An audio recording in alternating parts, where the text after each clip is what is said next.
The Mauthe Doo by Dhoo and Corkle, narrated by Jill Corkle. The Isle of Man, shrouded in mist and shadowed by an ancient legend, who held secrets that whispered in dark history. One such secret was the Mauthe Doo, a dark entity that lurked in the heart of Snaefell Mountain.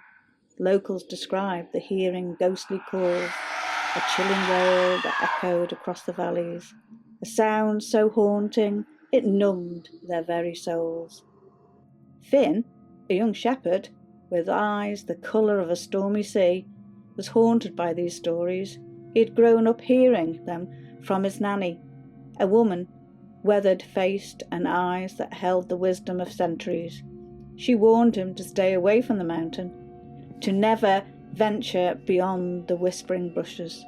But Finn, like many young men, felt a pull towards the unknown, a thirst for the forbidden. He believed the stories were stories. They were meant to scare children as folk tales. On one blustery autumn day, Finn ignored his nanny's warnings. He climbed Snaefell, drawn by a disturbing curiosity and a desire to prove his bravery to everyone and himself. Something else? Something ancient and unsettling. The sun, once a warm presence, was covered by grey clouds, plunging the mountain into a dimming. As Finn reached the summit, a chilling realisation washed over him. The legends were not just stories.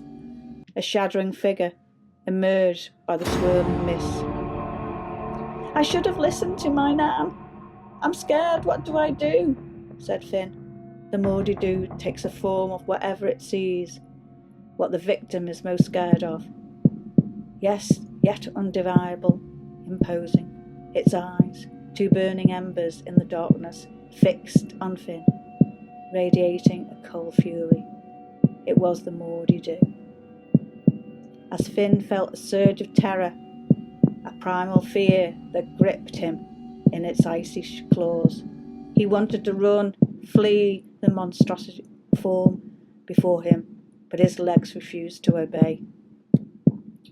He was paralysed, trapped in the gaze of the creature.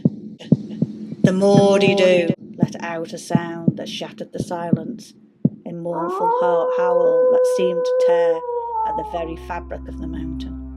It was a sound that spoke of ancient sorrow, of a pain that felt a shiver down his spine, a sense of dread so profound it threatened to consume him.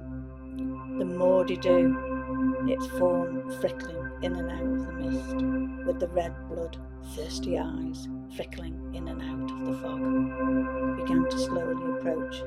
Finn, his heart pounding in his chest, closed his eyes, bracing for the inevitable. He knew in that moment that he had dared to trespass, and the consequences would be dire. The Isle of Man and the folklore is not to be messed around with.